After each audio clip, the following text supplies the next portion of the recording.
Recently, a former NBC anchor sparked outrage by saying Hispanics should work harder at assimilation. We'll talk about this one. What is your position on women being eligible for the draft? The Secret Service wants to know. Have Americans lost their grit? Are all Americans wussies?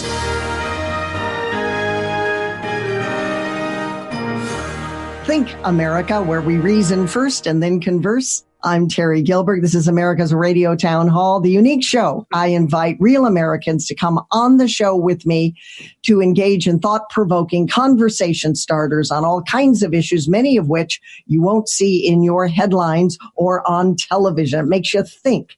I've invited a physician to the air. His name is Tom. He is a physician in pain medication, used to be in the financial services before he went into medical school. Tom, how are you? Nice to have you on the show. Hello. Hello, Terry. Thank you for having me on today. You bet. And Megan will be with us later on, plus a very important interview on whether or not Americans are wusses or not. Let's get right started on the program today. Under the current law that we have, Tom, you probably know, being a man that you are, that all men between 18 and 26 required to register with the Selective Service. The officials there are now wondering if this program is very effective vis-a-vis the money that the American government spends on having it every single year. It's about $23 million now to maintain Selective Service.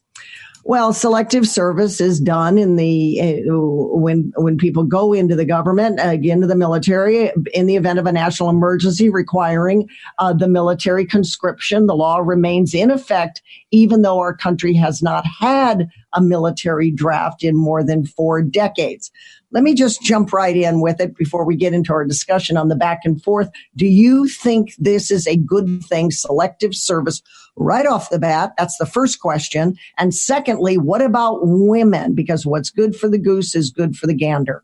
Well, Terry, I'm not to age myself, but to age myself. I grew up under the draft in the 60s up to the 70s. So at that point in time, it was just a part of life. You registered for the draft, and every year they had the numbering system, and some were lucky, some were not. I had already chosen to go in the military, so it really didn't apply to me. But if you'd asked me that question then, as far as drafting women, I probably would say no, like everybody else did. But we live in a different world now. We're hell-bent on creating a co-ed military. And if that's the concept and continues to be the concept, then drafting women is probably a necessity. Well, if we do have this good for the goose, good for the gander, and women are in combat now, whether you like it or not, and a lot of men in combat don't like it, others say fine, and there still remains this big controversy, then why wouldn't women be part of the Selective Service? This is what the Selective Service is debating, and you kind of think, well, logic follows that women will be it will be necessary for them to register with the Selective Service, because if they are in combat, then they are with the Selective Service, right? It just stands to reason. I'm surprised to see the Selective Service say that they have 3 options. One, should we get women to register every single year? They're debating that. Then they're saying, well, wait a minute, if we don't do that, maybe we can find for those resources $23 million every single year. We can go out and find high school students that are very interested in the military, so we can recruit them, and then we don't have to go with the women signing up. Or the third option, Tom, is just to disband it all together, save the $23 million, keep this as a voluntary military with some women doing combat work and others not, and not say much about it, not have men constantly register, re-register, say, hey, I'm over here, Selective Service, hey, every single year. So those are the options. My take is that I'm quite surprised the Selective Service is doing this. I mean, if they were opposed to women in combat or they're for women in combat, women are in combat now. Whether we like it or not, I was never for it personally. I thought it was a bad move, creating all kinds of issues, and it has, but they are. And so why wouldn't a woman have to sign up for selective service. And now the selective service itself is vacillating. First of all, the money aspect is inconsequential compared to a $700 billion budget for the military. Again, it goes back to the fact that the military's official stance is to make the military, all branches, Army, Navy, Air Force, Marines, Coast Guard, co-ed. And so as long as that is the official policy of the military, then basically, and women, if you look at the recruiting is very heavily emphasized on the women coming into the military. So the draft, it should be the same way. Anybody that's eligible, regardless of sex, should be eligible for the draft. Well, I agree with you on principle. I was never for women in combat. I think that's a very foolish move on the part of our government, the DOD kind of getting railroaded and put into a corner on all of that. And there has now been a lot of upheaval in that over the years. And a lot of times when women can't keep up, but they want to be in combat, they maybe go to a combat zone, but they're not in heavy fire. They're behind the desk, et cetera, et cetera. We don't need to debate all of that necessarily, but I am with you that if we have this involuntary service, selective service demand, and women are in combat, then what is good for the goose is good for the gander. And I think women will be drafted if the selective service picks option number one. And that is in the next couple of years to say, we're going to keep the selective service at $23 million a year. The DOJ signs off on it, depending upon who's in office as the president. It's all fine. And then, hello, women, 18 to 26, you need to sign up for selective service. I think it's foolish. But then again, I thought women in combat was foolish on balance as well. Now, you mentioned something, Tom, about the selective service cost of $23 million to maintain. I agree with you. It's not a lot of money. But if they go option number 2 and they take $23 million to go into high schools and talk to young kids that are interested in military service and encourage them as a volunteer to sign up for the military, no gun to your head, no pun intended. But these are the advantages of being in the military. Go Army, go Air Force, go Navy, et cetera, et cetera. Here's your benefits, see the world, whatever is the latest catchphrase. That could be money well spent, and that could be spread around. 23 million through the United States as high schools could be money that would be well spent to get young people interested in military service anyway if they disband the selective service. No, that would probably be a pretty good idea. The problem being is that with our educational system being extremely anti-military and extremely PC-oriented, being able to get even recruiters on campuses, whether it be college or high school, is going to be extraordinarily difficult. I agree. These schools will refuse to have them on board, so you're back to square one again. I agree. And isn't that funny in a way? Because we revere the soldier these days, don't we? I mean, it's not like the soldiers are coming back from Vietnam where we spat on them, we kicked them to the curb. We said they were responsible for the Vietnam conflict of all things. They were the mere soldier. And now it seems that we revere the soldier and the soldier is extolled. And yet, you're right. In the educational systems, whether it's 9 through 12 or even on colleges, that soldier idea is not popular. Now, it is true that ROTC is coming back, but I agree with you. It's kind of a paradox, isn't it? That on the one hand, the nation is, thank you for your service. Thank you for your service. Thank you for your service. And everybody is rah that these days. And yet when it comes to signing up on high school campuses or college campuses, not so much. What do you make of that? Well, that's not going to change, given the political climate, the PC climate in the United States. I mean, that's a given, and our educational system has got so many problems. That's just another factor in there. But I guarantee that recruiters are not going to get wholesale on any of these campuses. Let's go back to the option number one of the selective service. I mentioned at the top there were three options. Selective service is looking at women must sign up, or two, push this in high schools for the military on a volunteer basis, or disband it altogether. Let's say the selective service in the next couple of years, Tom, does decide to do a demand. Okay, this is now what's good for the goose, good for the gander. Use your expression again. Women are in combat, so therefore you need to register with the selective service. How do you think this will go over with our politicians? You know, this whole thing about war is very controversial. Selective service, not necessarily popular with politicians, and yet women in combat, really popular, especially over the last 4 to 6 years. Oh, yes, women have to do everything. So this presents quite a dichotomy, I think, for many politicians, both on the right and on the left. How do you think it'll fly? It won't fly well with the libs. They like to talk about things like that, but when it comes down to putting their quote butt on the line, they're not going to do that. What'll happen on something like that, if the draft was modified to include women, you did find a very liberal judge to immediately nullify the order.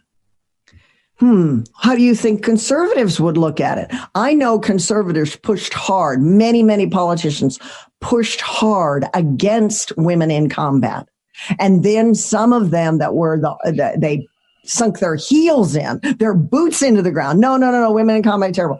Until it was this equality thing. I want to do it. I'm tough as men. I can bench press. I can do more ab work than men, et cetera, et cetera, et cetera. And then some of them, okay, all right, you want to be in combat, fine.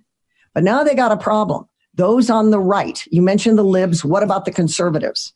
Unfortunately, politicians who say they're conservative, most of them are not. It's nice to call themselves that, but in reality, they're not.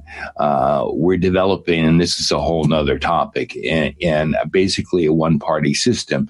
You have Republicans and you have the Democrats.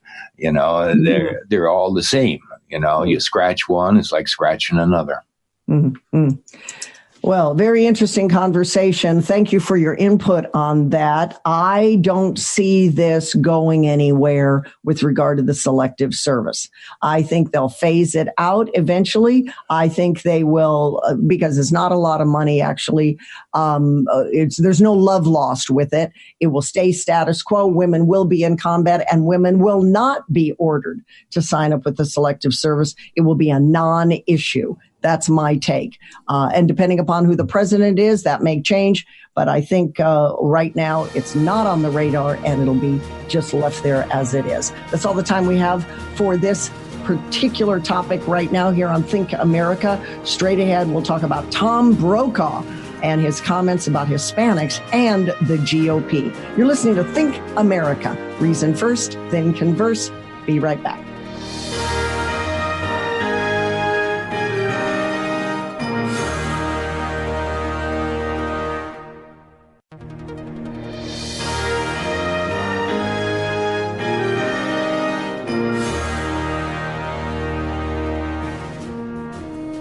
Welcome back to Think America. I'm Terry Gilbert. You can find me on Facebook. Terry Talk Radio is what you type in your Facebook bar. You can also find us at thinkamericaradio.com. Subscribe to our podcast.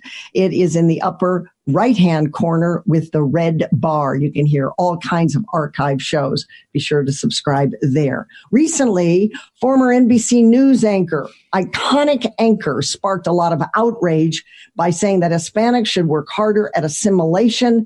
And he knocked the GOP also, saying that the GOP is afraid of having brown grandbabies. Both comments he got slammed for. And who are we talking about? Tom Brokaw, the famous Tom Brokaw. Later, he had to apologize for his comments, both to Hispanics and to the GOP.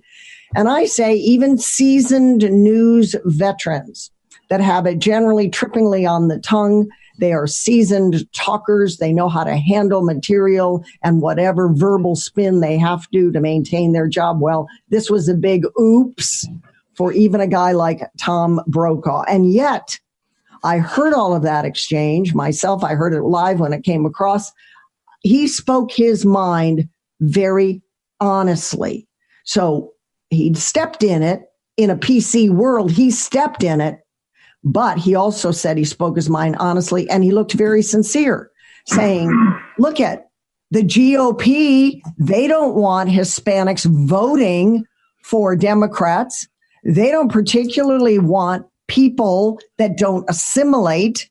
Hispanics, of course, were outraged because many of them say we do assimilate. I had to learn English where Spanish was my native language, et cetera, et cetera, et cetera. Now, Tom, my question to you is America interested in a frank conversation about this or not? Because if we are, we can break down the recipe of what went into all of this verbal salad with Tom Brokaw and really get into it. But I'm not sure America is interested in a frank conversation. What say you? When I first heard about Tom Brokaw's comments and the flash against it, the first thing I thought about is what happened to the First Amendment?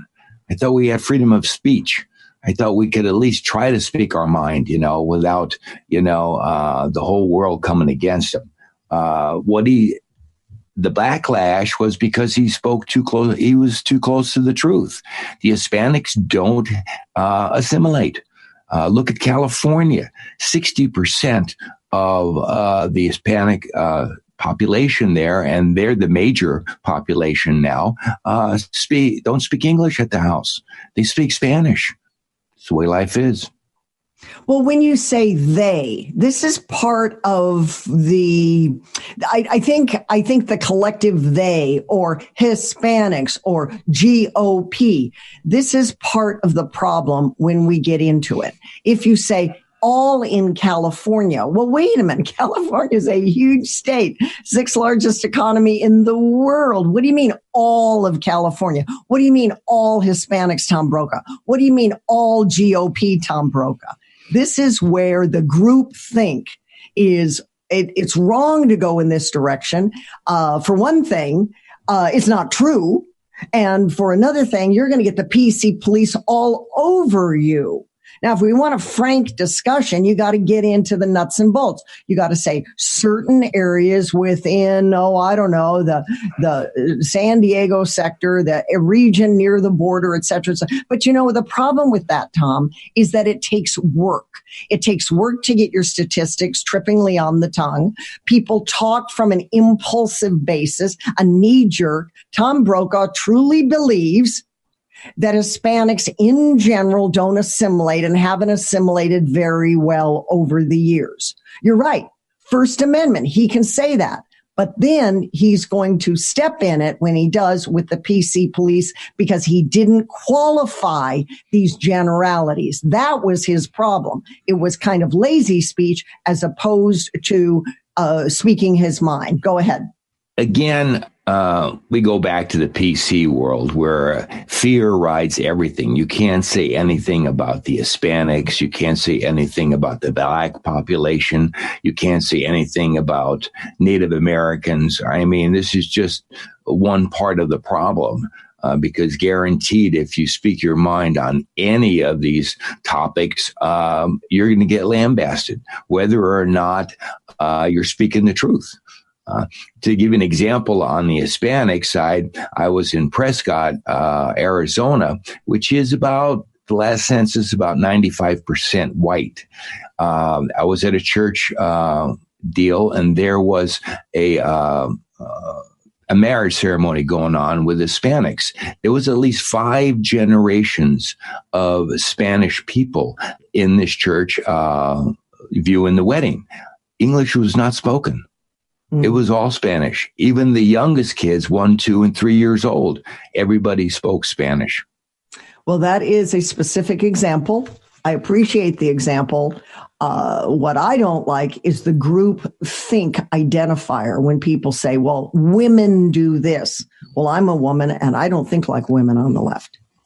So that said, I think he stepped in it. I think we need to qualify with examples that you just gave at this wedding.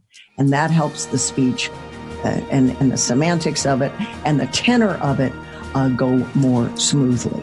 All right, let's leave it there. When we come back, journalist and former chief Washington correspondent for Fox News in D.C., Jim Angle. Think America Radio, thinkamericaradio.com.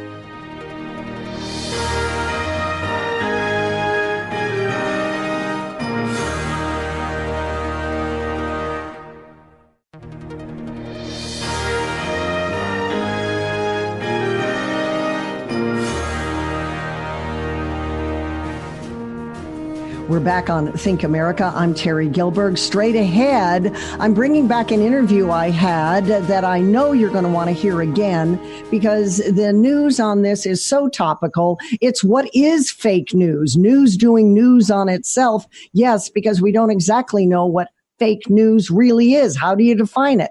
One of my mainstay ways of defining fake news is that it is not the whole truth. It is a partial truth. Jim Angle is with us, the highly prestigious award-winning journalist, former chief Washington correspondent for Fox News in Washington. And here's my interview with him when he joined us a while ago on Think America. He has a resume around the block with all of his journalism prowess. And now he is doing a new show, a wine show, which we'll talk about at the end of the segment. I booked you, Jim, and welcome to the program to talk a little bit about fake news, since you've been a journalist for years and I am a journalist turned talk host. I was a TV news journalist for years as well. And I want to get to the subject of, are journalists really the enemy of the people if we're under this umbrella of fake news? So welcome to the program, Jim Angle. Thank you very much. I appreciate it, Terry. All right, fake news. How do you define it? Well, a little differently probably than the Trump administration, and certainly differently than the Democrats. I mean, the president sometimes seems tempted to call anything that is critical of him as fake news. That's not always the case, though it is often the case. The fact is, this whole matter of fake news goes back many years. Fox went on the air in 1996. I joined Fox a week before they went on the air. At the time, Roger Ailes had been in the media for quite a while and had recognized that a lot of the times you got coverage that was so slanted that it wasn't fair or balanced. Mm-hmm. And so he began the Fox News Channel with the motto of fair and balanced, which was an effort to correct what he saw as a tilt. And indeed it was in those days. And during the Trump years, it's gotten even worse. And don't you also think that fake news is not just it is something tilted too far to one side politically, but it's also not telling the whole story? Sometimes I'm booked at high schools or Rotary clubs or Kiwanis clubs or women's groups to talk about this phenomenon. And I always add the caveat, it's not the whole story. It just isn't the spin or the slant, Jim. But I find that, for example, at the pro-life march, where the young teens are confronted by the senior citizen Native American with the drum. Now, if you just see a little snapshot of that, that's really not the whole story. And certainly it's not the whole context in which we are to judge a story. So it's negating the big picture, and context is everything. Well, right. And that is a very good example, in fact, because what happened was that the media, many of the media, immediately jumped to a conclusion that it had to be these college kids who were confronting this Native American veteran, when in fact high school kid. Oh, I'm sorry. Yeah, that's right. You're right. Yeah. Who had approached these kids. They didn't approach him, but many of the accounts leapt to that conclusion, in part because they were wearing Make America Great Again caps. And some of the Democrats were so incensed by this without knowing the facts that one Democrat actually proposed making the wearing of Make America Great Again caps, wanted to ban it forever. so that if you would be guilty of a crime if you wore a Trump hat. Now that is going pretty far. But it was based on the fact that they had completely misinterpreted a totally wrong-headed view of what had happened in this account. It was about a 2-hour tape, so you had to dedicate some time. But that is what members of Congress and political activists should do if they want to be accurate and not to have to eat their words later on, as many had to do. Do you think, Jim, that the next Roger Ailes or the next somebody with a lot of money that wants to correct some of this wrong that we see in particularly broadcast news might come along and say, all right, I'm starting a brand new Fox News or Fox 2 or call it whatever you want to call it. And it's going to be poker-faced anchors and just have the facts, ma'am, and nothing but the facts. Because what I see is even if there's a shot on an anchor, oftentimes then they'll pan back and you get this panel, and the panel is all commentary. So to the naked eye out there, the average American that doesn't really know, they think everybody who's on a panel is the anchor and they're telling the truth. The point being, I believe news has become commentary all the time, or at least over 75% of the time.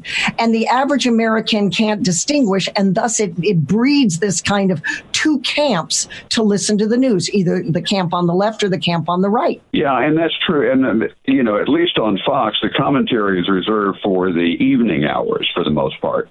You don't get much commentary during the 4, 5, 6, and 7 o'clock hours. But then as you go on to the evening, the more political nature, the more commentary you get at 8, 9, 10, 11 o'clock at night. And that's sort of the way it is. Unfortunately, on MSNBC, it runs all day long. And even in what pretend to be straight news shows, you get a lot of commentary. And there's nothing wrong with commentary as long as it is clear that is what it is. But that is not the case. Quite often with CNN, particularly MSNBC, you don't know that it's supposed to be commentary because it's presented as if it were fact. And that's what is disturbing about the recent trends. It feeds this fake news kind of phenomenon that's upon us. Let me segue, Jim, to your thoughts on these terms that people on the left in particular, and I'm talking about the leftists, not your average liberal, but the leftists are saying we are not the enemy of the people. And this has become kind of this mantra now. Now, Trump isn't particularly Pontius Pilate washing his hands of this when he tweets out these rather bombastic sayings. Well, you must be enemy of the people because you do fake news. But there again, it's not in the context in which the tweet was. But nonetheless, how do journalists start to counter that if the American public now believes journalists, good journalists, of which there are many, and I know hundreds of good journalists, they believe that we are the enemy of the people. And the reason is because many journalists do really stupid things. They make unjustified leaks. For instance, you had MLK's birthday. There was, I can only call it a rumor, that the president was not going to recognize MLK on his birthday. And there was also an earlier story that he had removed the bust of MLK from the Oval Office or from the White House. That was simply not true. The president and vice president went to pay homage to MLK on his birthday, but you had a number of people who were saying that he had assumed beforehand that he was not going to do that. And therefore, they and that helped a lot of them make the leap that Trump is racist. I've heard people say flatly that he is a racist. But they wanted to argue in advance that he wasn't going to recognize MLK's birthday. Of course he did. So where do those people get the notion that he wasn't going to do that? Because the floodgates are completely open now for fake news. And so, and with the rise of the internet, the popularity of the internet, anything seems to go. We're down to the last 30 seconds. I'll give you the last word, Jim. And thank you again for being on the show. My pleasure. Well, and you can see where Trump would get the phrase fake news because that was completely fake. And in advance of the birthday. So they were just assuming that he wouldn't do it. Now, that's what assumptions, as you know, the old phrase, assumptions can bite you in the rear. And in this case, they did and often do. Jim Angle, formerly the chief Washington correspondent for Fox News in D.C. More Think America straight ahead.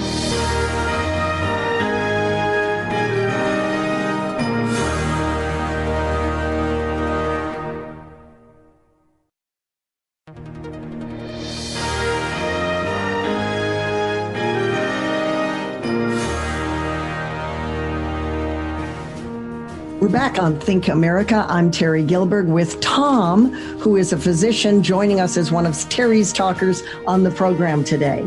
A National Reason Rupe survey found that 53% of 18 to 29-year-olds view socialism quite favorably, compared to only a quarter of Americans over the age of 55.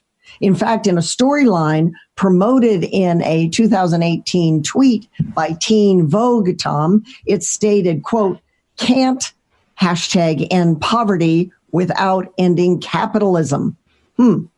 This is in Teen Vogue. Tom, when did socialism become so popular and so fashionable in America and capitalism not? Again, we live in a PC environment. Incrementalism is the rule, and we've been going extremely PC in the last 20, 30 years. Unfortunately, our children have grown up in an educational system that focuses on this.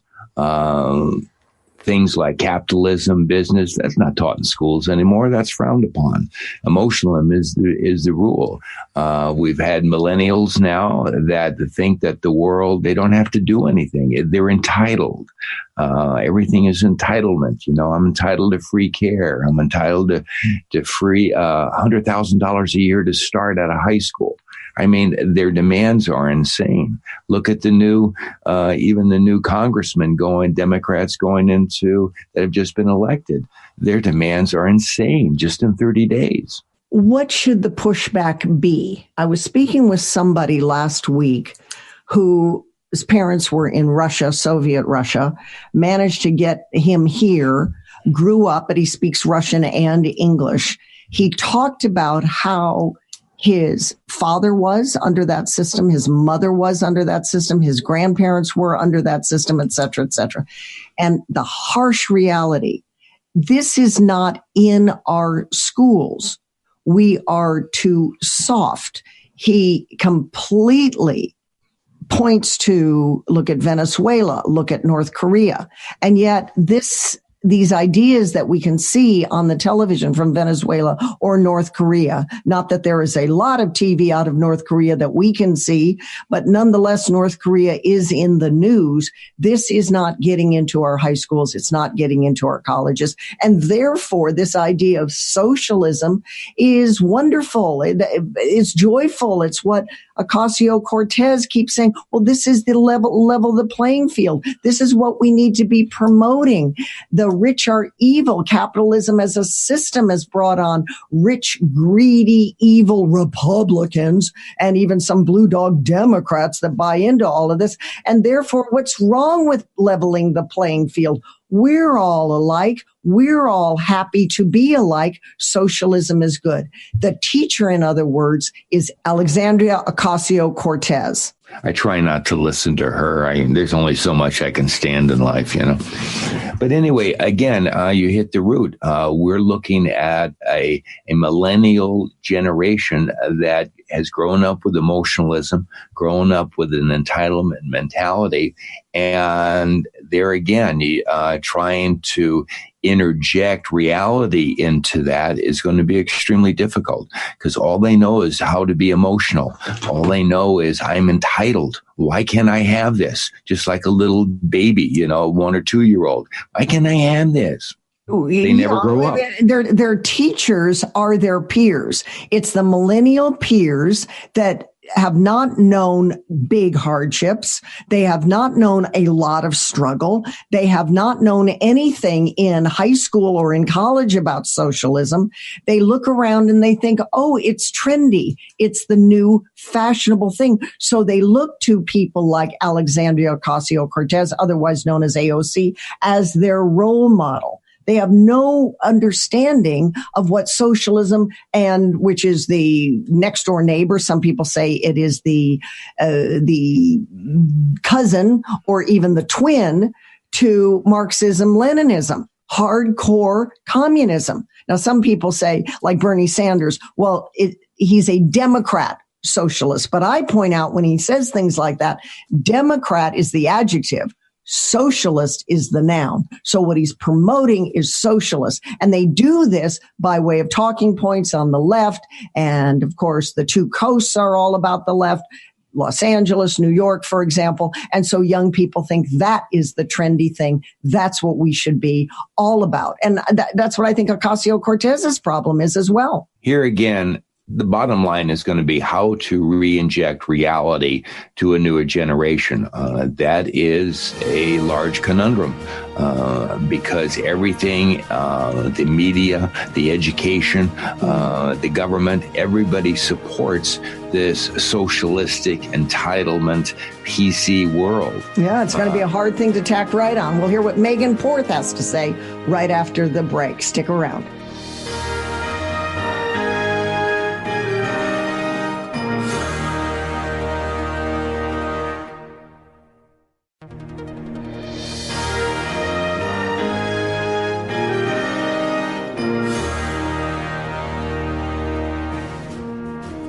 And we're back on Think America. You can find us at thinkamericaradio.com. Subscribe to our podcast. A National Reason Rupe survey, Megan, found 53% of 18 to 29-year-olds view socialism favorably. When did socialism become so popular and so fashionable in America and capitalism not so much?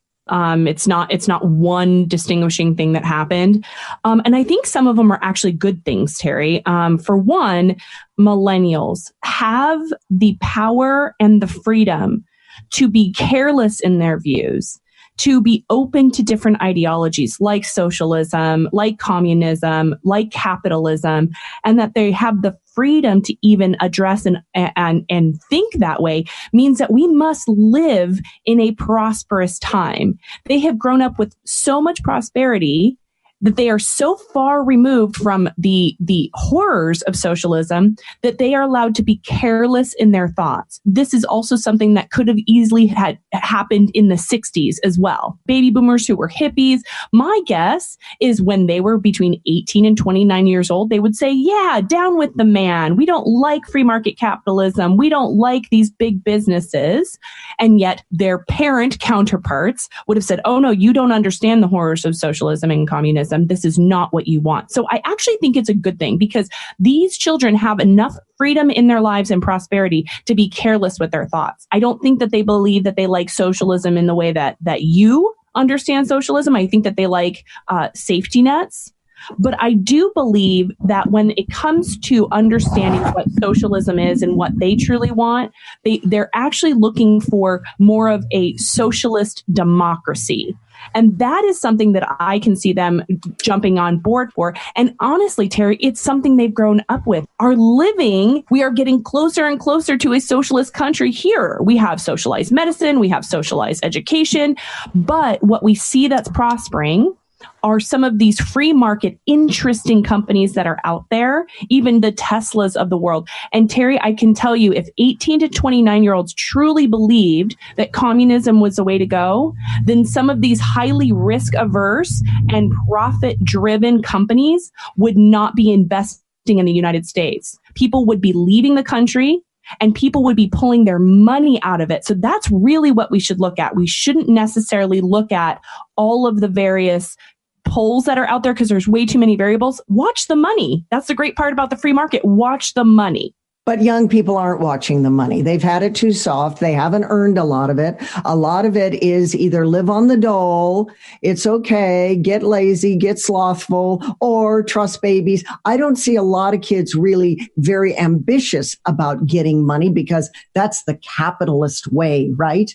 And to your point earlier, there's been a lot of, in every generation, the pushback. We're not going to do it the way the old man did it, or my old lady did it. We're going to do it differently. That's youth, right? And so if there's the capitalistic dream and you got to do this and you got to do that, then no, I'm not. I'm going to do it somewhere else. So I do concur with your idea that, hey, in that generation, my parents' generation, back in the 60s, we weren't going to do it the way those parents did it. That's always there until they start growing up, they start getting into society more, and they have to face these issues head on. As far as Democrat socialist, I was making the point earlier, Democrat is the adjective. Socialist, of course, is the noun. And I don't think a lot of young people really realize what they're asking for. They want this utopia, but they don't really want socialism, because if they knew what it was, they wouldn't want it. We're down to 90 seconds now. I want to give you enough time for Change Your Life technology. Well, we all know that plastic is an issue around the country. I mean, so much so that there's actually a free floating island out there, Terry, called Trash Island. It's floating in the ocean. And we're trying to come up with some really creative solutions. And one of the solutions is actually a Dutch construction company called Volker Vessels. And what they're doing is they're working to create essentially like plastic Legos out of this discarded trash. It's highly reusable. They can use a lot of plastic trash that's normally not usable. And they're going to make actual roads and bike paths out of these plastic Legos. So they hook together, and they actually leave holes so that you can plug different things in. And it's even hollow underneath, so you can lay cables and pipelines. That's wonderful. That's good news. Plastic Legos doing well in the world. That's good. That's good news. Thank you, Megan, for that. We need to wrap the show there. Good discussion all. Thank you for joining us here on Think America. Thank you, Megan. And thank you to Tom for this edition of Think America. Appreciate your input quite a bit. I'm Terry Gilbert. Find all of our shows at thinkamericaradio.com. You can find me on Facebook, Terry Talk Radio. We'll see you next time. Remember, reason first and then converse.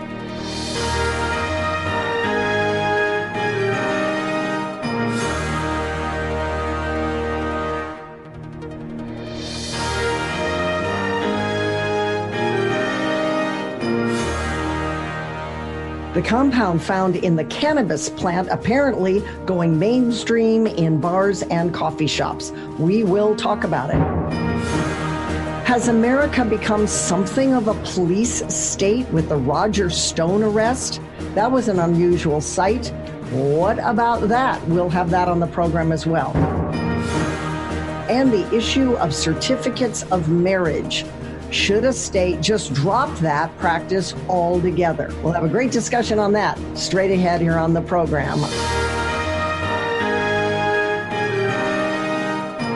I'm Terry Gilbert. This is Think America, where we reason first and then converse. This is America's radio town hall, which we do every week on the program.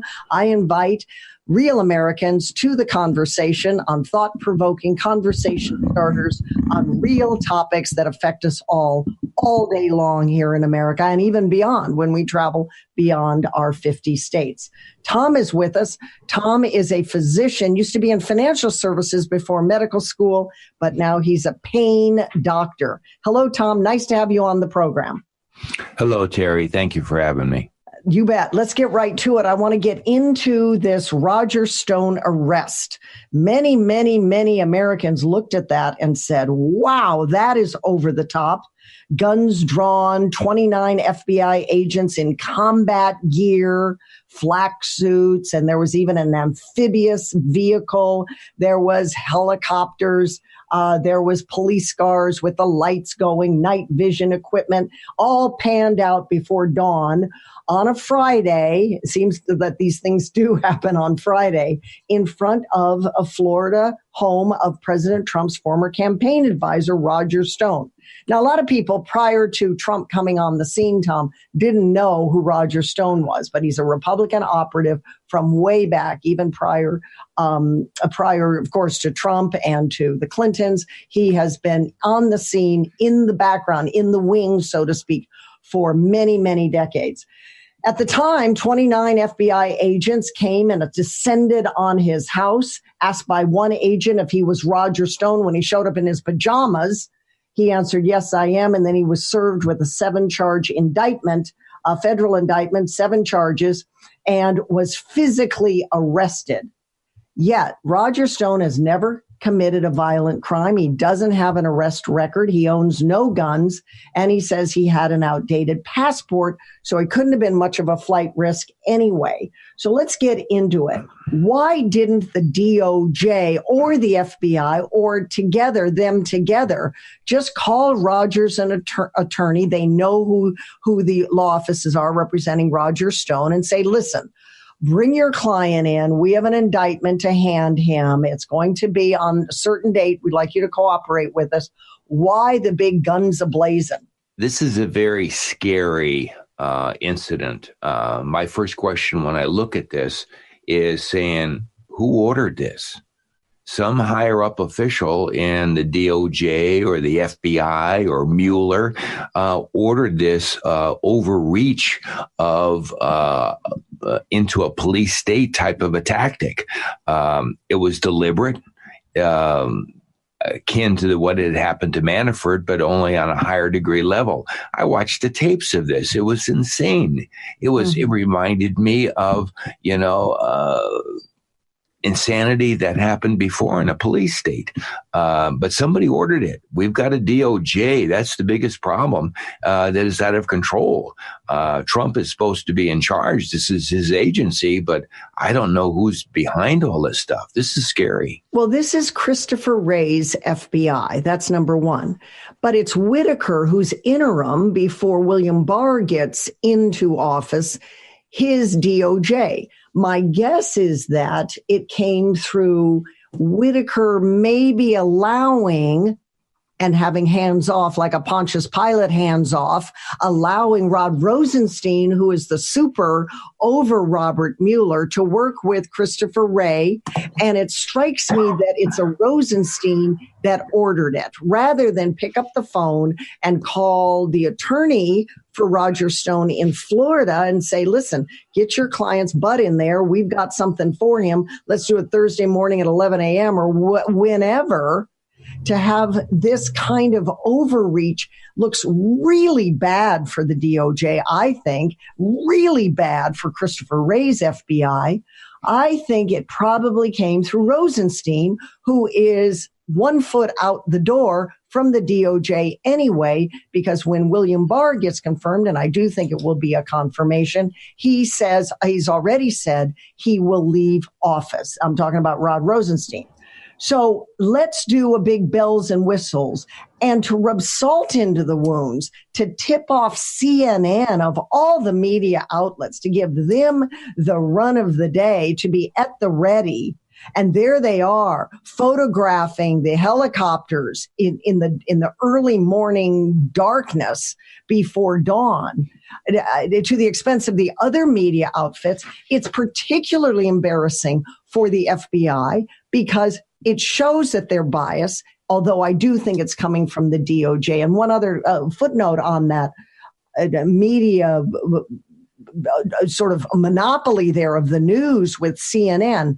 No more does he come out and get processed the next couple of hours. He turns around, making bail easily for himself, and runs over to the other networks. And if you blinked, you would have missed the raid because it was so over the top. Roger Stone's back on the television as if nothing happened. So if you're not really following this, you might not know what the heck kind of police state action was that, Tom. And part of the reasoning behind this, which is why I wondered who actually ordered it, because this was deliberate. This was to strike fear in Trump's administration. And it sent a message is that we are after whoever we can get. And this is the type of tactics we'll get our way. That's the scary part. But this is reminiscent of, and it's been done in the past. Remember, everybody forgets about Waco, Texas in the 1990s with Janet Reno. Killing over 70, 80 people in a compound in the middle of nowhere using tanks, for Christ's sake. This is scary stuff. Well, I totally agree with you on the overreach with regard to Roger Stone. The Manafort thing, same thing. It seems like the Mueller way is to get all the people surrounding Trump. So somebody out there will say something. They will roll, and I don't think this stone is rolling, meaning Roger Stone.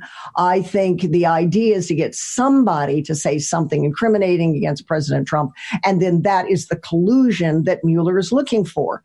And with regard to CNN, they're all too eager beaver with friends in the FBI to be the first to have the exclusive. So, again, I go back to the embarrassing thing about all of this is that there he is making bail, $250,000, nothing for a guy like this. He makes bail right away. He walks across to the local affiliate for Fox or MSNBC or whomever, the local affiliate, and starts doing news on it and says, you won't believe it. They even have an amphibious vehicle out in my backyard because there's a waterway behind. I think it's a canal. I think it's some kind of pretty river canal looking waterway with the idea that I'm going to jump in the lake and try to flee. I believe him when he says he's got an outdated passport. I believe him when he said, I didn't touch any evidence. I believe him when he says, listen, they could have come to get me for the last 2 years. And when you look at the indictment, Tom, per se, the indictment is thin on what is the real meat and potato crimes here for collusion.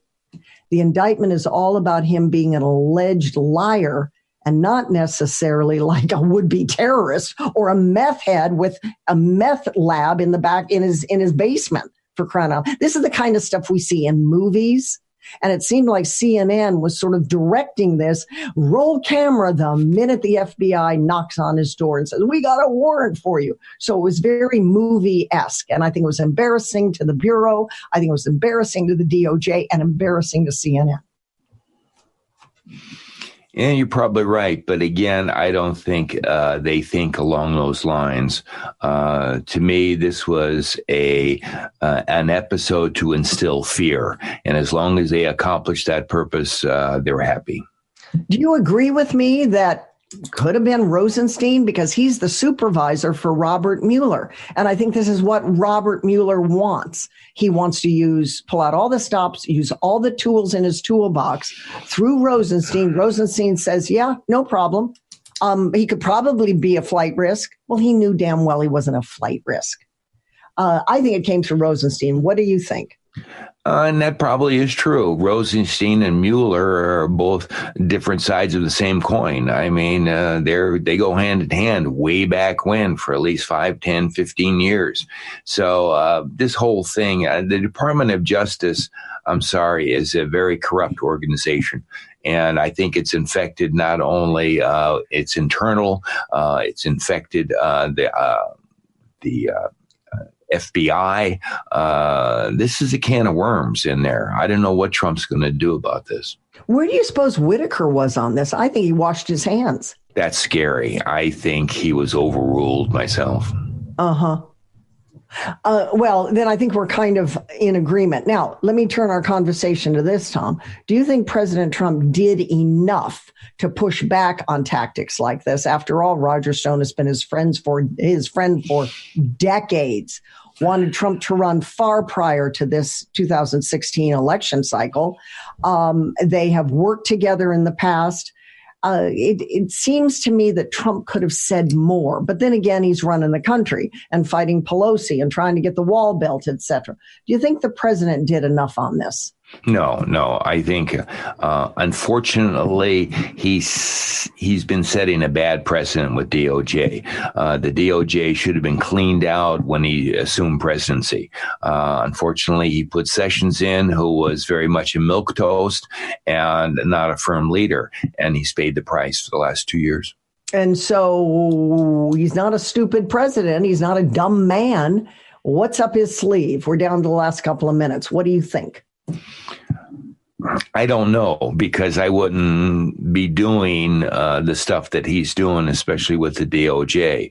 But again, I think part of it is a president has to rely on advisors. And I question the knowledge and the validity of who he's listening to. I don't know who he is, but obviously he's getting bad advice about the DOJ. Well, I think if William Barr gets in there, he will revisit all the Clinton email stuff, the Clinton Foundation stuff, go back to the FISA stuff, and see if he can clean house then, because there was something about the Sessions appointment that didn't help him. And Sessions was, for the most part, America would agree, pretty MIA in the job. And it takes a while to get a new AG in there. Okay, good discussion. When we come back, let's talk about pot. Apparently, the compound in the cannabis plant, the CBD, is now more and more in bars and coffee shops, adding weed-related drinks to their menus. Good thing, bad thing. We'll talk to you, Tom, being the pain doctor that you are, what you think about that when we return.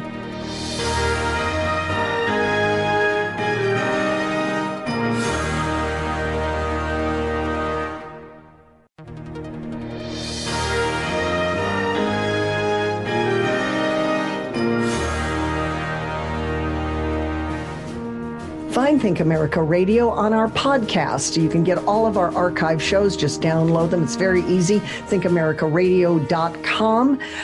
Go to our the red box in the upper right-hand corner and download our podcast from there. Thought-provoking conversation starters. The compound found in the cannabis plant, CBD, apparently is going mainstream now.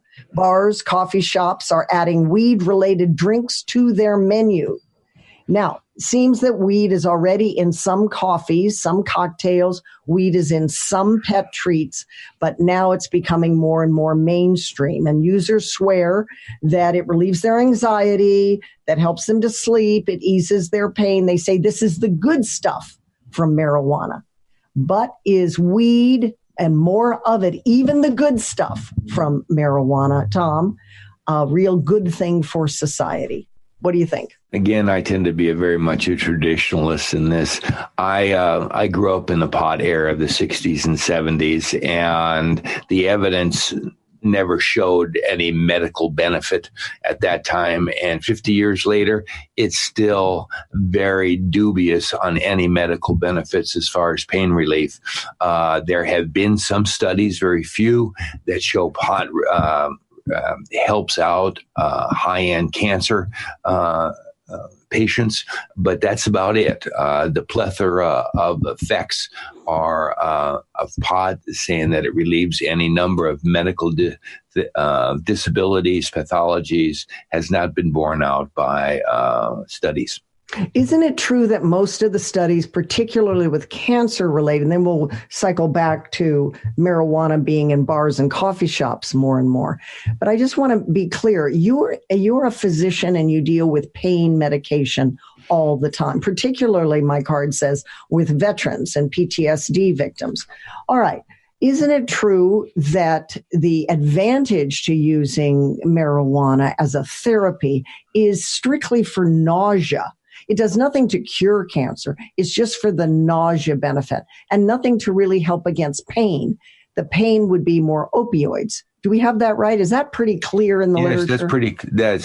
You're right. It's very clear. The nausea, I remember my dad as a personal experiences in his last months of life when he had no appetite. He actually smoked marijuana, even though he was against it, but it did give him somewhat of an appetite. Did nothing as far as the pain, though. You're right. But it did help the appetite, help the nausea, and it made his life a little bit comfortable. But that's very tiny aspect of the pot usage. What's going on now? We have 29 states that have legalized this. These people are not in pain. They just want to get high, and it's very efficient on getting high. All right. So if you walk in now to a coffee shop, let's say in Colorado or in the state of Washington, and they have added weed-related drinks to their whole menu and you say, hey, listen, I want that one with some pot in it, what do you suppose the person is actually getting? An anxiety relief? So here you get a stimulant with coffee, but then you get kind of a depressant with the weed. Is that the idea, do you suppose? These are bad combinations when you combine, quote, uppers and downers. That's why a lot of people OD and a lot of people die. And what's not recognized, and this is very important to enunciate, the pot today is not like the pot 50 years ago.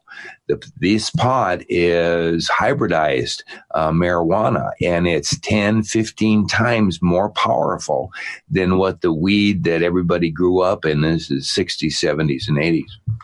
Tom, you're in the medical profession, and I'm glad that we booked you on the show with this particular topic.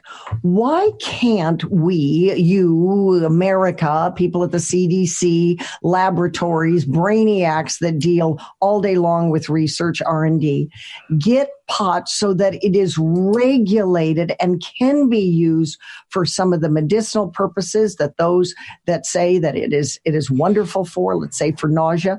It's always this kind of, well, you're not quite sure what you're going to get. Maybe it's more potent. No, it's not as much. Now we get the good stuff as opposed to the bad stuff. Why can't we regulate like we've regulated every other drug, for crying out loud? Part of the problem with pot is that it's just by what it is very hard to regulate.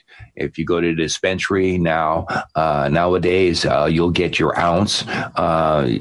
You can cut it into any number, sell it, do whatever you want with the thing. It's very, very hard to regulate and very, very hard to say, well, it's just going to go with patient X and not to any number of his friends or kids or whatever. And that's what is happening in Colorado, which is the most famous state for legalization of pot. Tremendous amount of problems, increasing in truancy, increasing in the schools, the dropouts, bad effects. And it just strikes me that when you can even get calories on menus at Burger King now, when you're ordering, we can't figure out how to safely regulate pot, especially these potent leaves that get into the hands. I mean, it's triple, quadruple what was done what was smoked in the 60s. That's beyond me. I've never quite understood that. All right, we got to leave it there. Good discussion. And when we come back, let's get into this whole blackface KKK white hoods that appear in yearbooks controversy. Such images may be, in fact, the demise of a Virginia governor. We'll get into it straight ahead here on the program. I'm Terry Gilbert. Think America, thinkamericaradio.com. Subscribe to our podcast up in the upper right-hand corner in the red box. Download all of our programs of thought-provoking conversation starters. I'll be right back.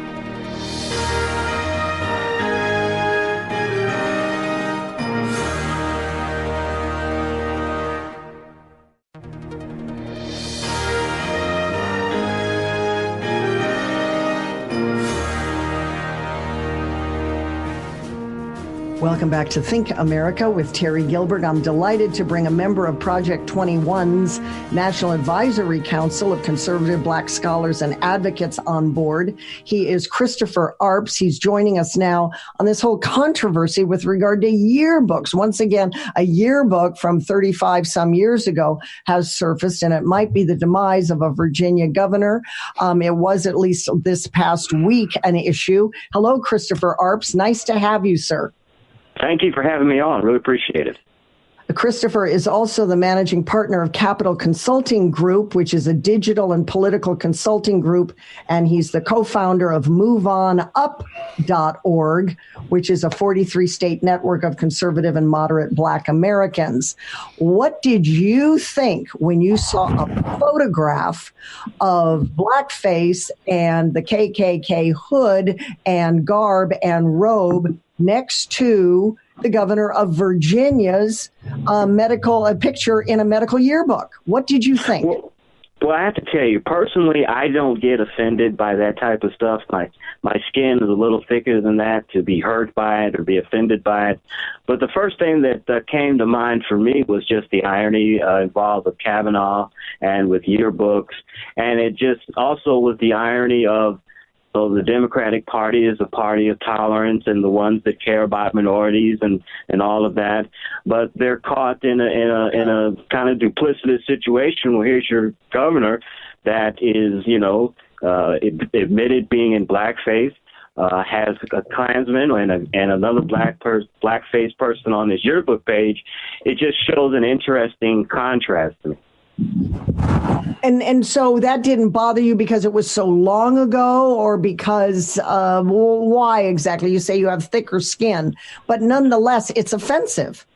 Yeah, it is offensive. I don't want to downgrade it in any way. But I have not called for his resignation. I think that's something that the people of Virginia should decide. But no, it's not something that personally offends me. I think we live in a culture where people are easily offended and take things to a level that maybe it shouldn't be taken. I'm not saying that so much in this case, but for me personally, I was not offended by the pictures, but I looked at it as an opportunity for the conservative movement of the Republican Party to take advantage of the Democrats' hypocrisy.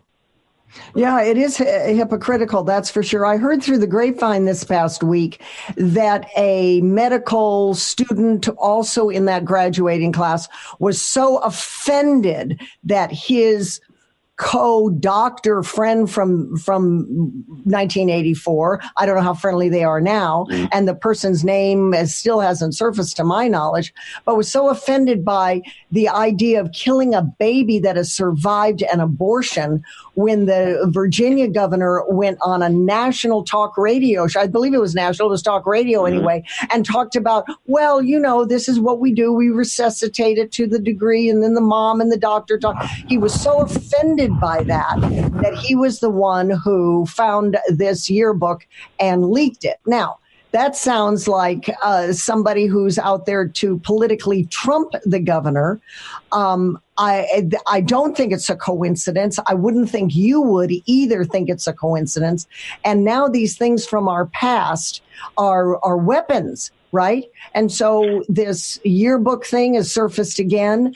It's a twofold problem the governor faces because he's trying to move his state in the direction of New York. He got pounced with this racist blackface KKK hood thing. And now even his lieutenant governor, some of his behavior is called into question. Do we have that right as the American people try to process that and digest it? I think that's what we have to think about. All of those things. Well, and I agree. I think that this doctor that came forward, I think I take him at his word that he was a person of conscience. I think the main thing that disturbed people the most was the cavalier, that the way the governor talked about the procedure of the, baby being born, and then, we'll talk it over and see what we did with it. I think besides the idea of killing a newborn baby, the cavalier way that he brought it about is something that I think that was just horrible, and I think that that hastened this call for his resignation even more. Unfortunately, the Democrats and the liberals are the ones that have made this thing where we revise history and we take events that happened in the past and overlap them with standards of today. And, I just look to it and just say, these are the standards that you set up. And if these things from your past come back and embarrass you, and these are the standards you set up, then you've got to live by the same standards.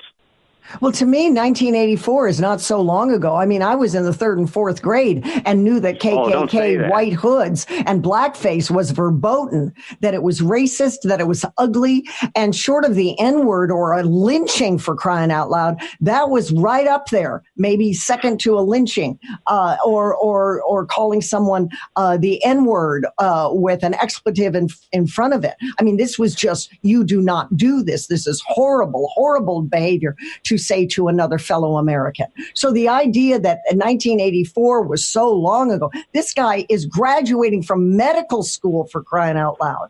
And the other thing is that there were some other things that were unearthed in another book of his from the Virginia Military Institute, where he was called, and it was all funny back when he was at the Virginia Military Institute.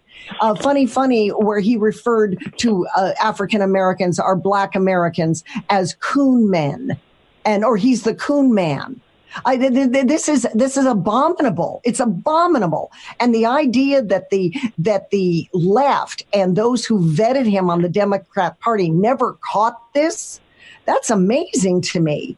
Chris, what do you think? How did it never get out prior? And yet he surfaced in public life. You make me feel old there when you said you were in third grade in 1984. I actually graduated high school in 1984. And so I remember how those times were then. You know, things were different. Things weren't as politically correct. You know, I could remember old Tom and Jerry cartoons that had the caricatures of black folks and old Warner Brothers cartoons. You had comedians like Don Rickles and Lenny Bruce and those type of comedians who could be racially offensive, but people didn't have, you know, as thick skin. But, you know, these are different times, and that type of thing are just not acceptable anymore. And part of that was hastened about of the left when they want to, you know, take down statues from parks and revise history. I think this is just some of their own karma, in a sense, political karma catching up with them. I think the main reason they want him to resign is the Democrats' election narrative for 2020 is going to paint the Republican Party and Donald Trump as racist. And I think Steve King helped a lot was going to help a lot with that narrative. But they can't make that narrative credibly if they have the governor of Virginia with this type of racial plot hanging over his head. They can't make that claim. How far back you think this stuff should go before we give political figures a pass, whether it's sexual infractions, racist infractions? How far back? Give you the last word. I think it's going to have to be an instance where an allegation or something comes out on someone and that person publicly says, I forgive you. I give you a quick example. Here in St. Louis, one of the anchors was fired. The NAACP called for his resignation because he said Martin Luther Coon instead of Martin Luther King. And people throughout the community have said this guy's a good guy, no type of racial incidents or anything. What the NAACP could have said, hey, you know what, we believe that you made a mistake. We're not going to call for your firing. We're going to make this a teachable moment and call for forgiveness and try to set the example. I think that's what you're going to need. People can go back, as you said, and find all kind of dirt on you. But it's showing that public forgiveness is what's going to change things, I believe. Christopher Arps, you can find him at Project 21. He's on the National Advisory Council, Conservative Black Scholars and Advocates. I appreciate you very much being on Think America. Thank you, Chris. Thank you for having me. Really appreciate it. All right. Straight ahead, a bill recently filed in the Oklahoma House would end licensing of marriages in that state. We'll discuss that straight ahead. Stick around.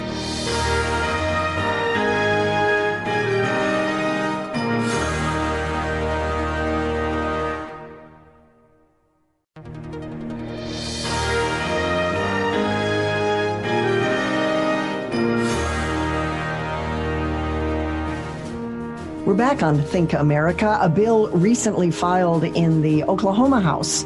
It would end licensing of marriages, Tom, in that state, and it would be effective, nullifying both major sides of the marriage debate. You know, every time you bring up marriage, there are folks that think it's a religious ceremony, and then the marriage license is a civil thing that comes after the love and after the religious ceremony. Others say, no, it's just a civil thing. And now there's this push, apparently in the Oklahoma House, not to even have a license, which would involve the government sanctioning marriage, but just have a certificate of marriage by the couple. Now, this is, for our listening audience, Representative Tom Russ. He is a Republican. He filed House Bill 2235 for introduction this past week.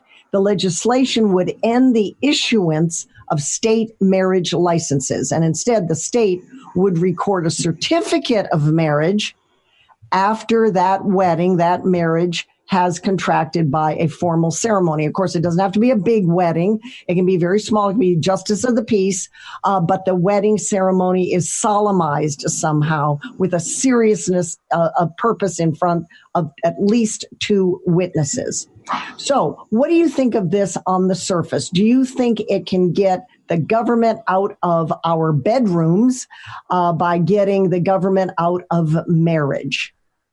I view this whole bill as just another way to denigrate marriage. And we've been doing a great job in the United States over the last 10, 20 years in the process of destroying 4,000 years of history of what marriage has meant as a stabilizing force. But it's not only the religious aspect of marriage, it's also a very big social contract. It's a legal contract. And as soon as you say that we're moving away from that and now it's just a certificate, because someone said, I do, this is not a good thing. Marriage is that, to be real clear, not contracted by a formal ceremony, could be under this acknowledged by filing an affidavit of common law marriage with the court clerk. And that would, of course, mean that two people living together, but it would be under common law. And the bill would replace all references to marriage licenses. In other words, you don't need a license. You would just have this certificate or this affidavit in lieu of the license. The legislation would not invalidate any marriage license issued prior. So if you're already happily married, religious ceremony, have a marriage license and 10 kids, of course, that's not eliminated. But it is a new way to, as you say, Tom, sort of to minimize marriages, make it not as important by just having this certificate or this affidavit if you wanted a common law relationship between a man and a woman, or I suppose two men, two women. It really makes a casual feeling about it, but it also gets the government out of the marriage business and, as some advocates say, out of the bedroom. That's not going to happen. Like I said, part of the marriage envelope is the fact that beyond everything else, it is still a legal contract. And as soon as you have a legal contract, at least in the United States, you're going to have some sort of a government interaction no matter what.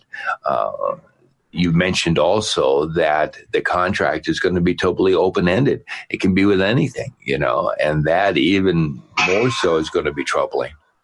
You make a really good point with regard to legality on all of this, because even with a certificate or even with an affidavit, there is a legality, a legal relationship between those two parties. Now, it is true, even in religious ceremonies, in many Christian ceremonies, the bride and the groom marry each other. Sure, it's officiated by a priest or by a deacon or by a minister or by a rabbi in the Jewish faith, but they're marrying each other. And then it is officiated and witnessed and so on and so forth. This relationship with a certificate or an affidavit also has the relationship of marrying each other. So there is a sense of legality to it. And frankly, I don't know how this bill, Representative Russ's bill 2235, is going to get around that, because it still is a piece of paper. It still says this is a contract because you signed and I signed. Call it an affidavit, call it just a certificate, but it did happen, and therefore there's this sense of legality to it. But we'll ask Megan. Megan Porth will be with us next. She is a sponsor and contributor on the show with yourcontractshop.com, and being an attorney, she will have a lot to say on this one. She's up next. Subscribe to our podcast up in the upper right-hand corner in the red box. Download all of our programs, thought-provoking conversation starters. Stick around.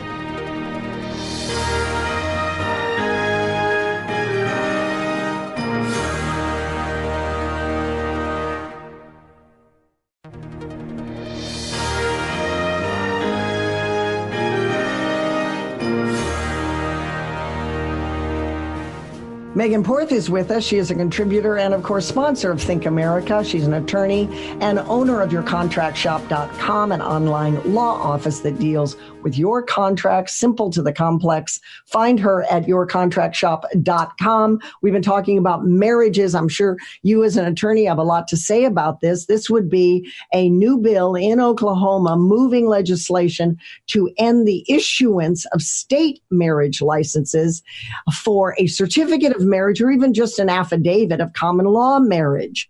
What do you think about this? And isn't it true that even if you do have a certificate of marriage or an affidavit, something very, very simple, both parties sign and so forth, it still is a relationship that is defined on paper, and therefore it is a legal binding something, whatever you want to call it? Yeah, I think that this is a little short-sighted as far as what I would have liked to have seen. I mean, more power to them. Hallelujah that they're trying to get the state out of their bedroom.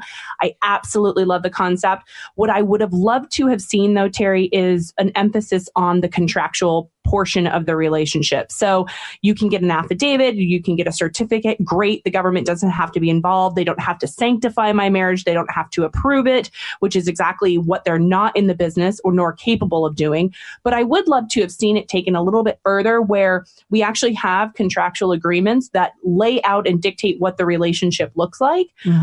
Because there are quite a few considerations when it comes to marriage. Now, there's the reason why marriage is so valuable on the state level for individuals is because there are so many different relationships or different instances that are governed by marriage, whether it's the fact that that person is able to see you and make decisions for your life if you are in a hospital, or whether it's they have the right to inherit from you or receive something in the case of a dissolution. There are a lot of different elements to the relationship that need to be vetted out. But what I would have loved to have seen Oklahoma do is to add an actual affirmative relationship via contract. And this is something that I've talked about on previous shows. It is a way to get the government out of your bedroom, but it also allows you to dictate the relationship that you want in your relationship specific to you. This is one of the reasons why I love contract law, Terry, because I tell people all the time, we make law every day that we're writing contracts. Now, sometimes, and that's the law that governs the two parties, which is so much more indicative of a free market capitalist society, rather than saying this law is going to be blanket and it's going to cover every person regardless of whether these elements actually affect you or are applicable to your situation. Rather, let's have contracts that apply to just you and me and don't have any kind of implication on my neighbor. With that being said, I can see why that's a little tenuous for people to get to as far as forcing individuals to go into contract. Because my biggest thing the issue that I've always had with privatizing marriage is that it does make marriage a little less accessible to a certain lower socioeconomic level because they can't afford the attorneys to do so. Now, granted, with that being said, I have to imagine, Terry, that an app or a company would pop up that would assist people in a very highly affordable way in developing contracts for their relationships. And the contract would have to center, it always seems to me, on two very important things. Maybe the most important. One, if children are the product of that marriage. And two, who owns what with all of the property? Who owns the chair? Who owns the home? Who owns the car? Who owns the boat? Who owns the canned goods in the pantry if it comes down to a marriage busting up, right? Those two things, right? If you want to see what to include in a contract for marriage, just sit through one divorce proceeding. Yeah. Okay. What do you got in Change Your Life Technology to wrap up this edition of the program? Unfortunately, Terry, for 80% of the amputees worldwide, many of them have to go without modern prosthetics, which is really, really difficult and can be very time-consuming, expensive, painful, debilitating. So, of course, the free market provides, and there's a German startup. It's called Amparo, Amparo, and they've actually created an alternative to the traditional process of being fitted for a prosthetic. It's just so you know, Terry, being fitted for a prosthetic is very expensive and very time consuming. And that has to do specifically around the socket. And the socket is where the prosthetic meets the limb. And what they've been able to do is they've actually used a system that is much like the molds that they're using in dentistry to fit the socket to the amputee's limb to make it cheaper and faster for them so we can get more amputees with more modern prosthetics. AMPARO for our listening audience, yes? Exactly. 80% amputees worldwide could benefit from this. Very good, Megan. Thanks so much for your input on that and on marriages and, of course, on contracts. Thank you, Dr. Tom, for being on the program. Loved your insight as well. To all our listeners and those who write to the show, you can find us at thinkamericaradio.com. Till next time, I'm Terry Gilbert. Remember, think America, reason first, and then converse.